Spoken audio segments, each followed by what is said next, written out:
أيها النبي قل لأزواجك وبناتك ونساء المؤمنين أن يدنين عليهن من جلابيبهن. فرمایا اللہ رب العالمین نے، اے نبی آپ اپنے بیٹیوں کو، آپ اپنی بیویوں کو کہہ دیں، یہ فرمان سنا دیں، یہ حکم دے دیں. اے نبی آپ اپنی بیٹیوں کو کہیں، آپ اپنی بیویوں کو کہیں کہ وہ اپنے چہرے کو، اپنے جسم کو جلباب کے ذریعے ڈھانک لیں. جلباب کہتے ہیں اس کپڑے کو جس سے چہرے اور جسم کو جھکایا جاتا ہے، ڈھانکا جاتا ہے. برادران اسلام، ہم اور آپ اللہ اور اللہ کے رسول کے فرمان کے مطابق زندگی گزارنے والے مسلمان ہیں. ہم کو اور آپ کو چاہیے کہ ہم اللہ کے فرمان کے مطابق زندگی گزاریں.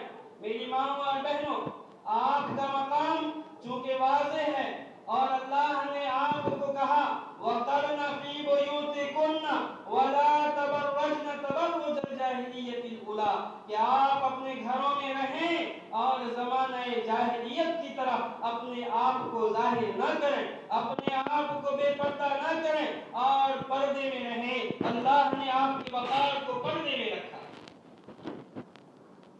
میری ماں اور بہنوں، آپ کیا ہیں؟ ذرا تاریخ کے جھروکے میں دیکھیں. تاریخ کے جھروکوں سے آپ کو پتہ چلے گا کہ ہمارا مقام کیا ہے. ہمارے کردار سے کیسے خوشبو آ رہی ہے، ہم کو اندازہ ہوگا. آئیے تو سب سے پہلے ام المؤمنین حضرت خدیجہ رضی اللہ تعالی عنہ کی زندگی کو دیکھیے. حضرت خدیجہ رضی اللہ تعالی عنہ وہ پاک باز عورت جو اپنے شوہر کو دیکھتی ہیں کہ پریشان ہیں تو کہتی ہیں کلا واللہ لا یخزیک اللہ ابدا. اپنے شوہر کو تسلی دیتی ہے. جبکہ حبیب خدا صلی اللہ علیہ وسلم جب وحی کے بارے گرا نازل ہوا، اللہ کی وحی آئی اور اللہ رب العالمین نے آپ کو رسول کے لیے منتخب فرمایا، آپ کی بعثت ہوئی تو اسی وقت آپ بہت گھبرائے. اقرأ بسم ربک الذی خلق خلق الانسان من علق اقرأ وربک الاکرم. یہ جو آیت نازل ہوئی، اس آیت کے نزول کے ساتھ ہی آپ بہت گھبرائے اور کہا زملونی، مجھے چادر اڑا دو، مجھے چادر اڑا دو. اللہ کے نبی جناب محمد رسول اللہ صلی اللہ علیہ وسلم خوف زدہ تھے، گھبرائے ہوئے تھے.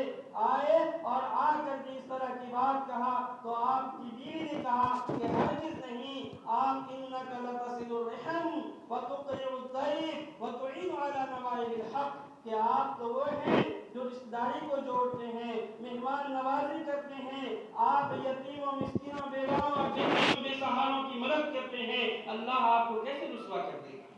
ایک ہونہار بیوی کی طرح اللہ کے نبی جناب محمد رسول اللہ صلی اللہ علیہ وسلم کو تسلی دیتی ہے. آپ اگر بیوی ہیں تو اپنے شوہر کو تسلی دیں جب وہ گھبرائیں. آپ اللہ پر یقین رکھیں. حضرت خدیجہ رضی اللہ تعالی عنہ کا یقین اتنا مضبوط، کہا کلا واللہ لا یخزیک اللہ ابدا، ہرگز نہیں،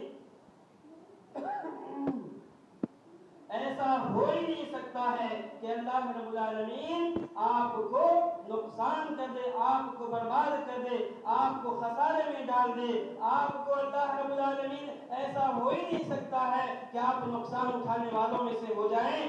آپ پریشان ضرور ہو رہے ہیں لیکن گھبرائیں نہیں، اللہ آپ کو برباد کرے گا ہی. یہ یقین تھا اللہ رب العالمین پر. تو مسلمان عورت کے لیے سب سے زیادہ ضروری یہ ہے کہ وہ اللہ پر یقین رکھے، اپنے عقیدے کو درست کرے. جب بھی مصیبت پڑے تو وہ اللہ سے مانگے، جب بھی کوئی بات آئے تو وہ اللہ کے حوالے کرے. جب بھی کوئی پریشانی ہو، خوشی کے موقع سے ہو تو خوشی کا موقع ہو تو اللہ کا شکر ادا کرے. مصیبت آ جائے تو اللہ رب العالمین پر وہ صبر کرے اور اللہ رب العالمین کی رضا میں وہ رضا کو ظاہر کرے، اپنی رغبت کو ظاہر کرے اور اللہ کی رضا میں اپنی رضا کو سمجھے. مسلمان عورت، ایک ماں، ایک بیٹی، ایک بہن ایسی ہونی چاہیے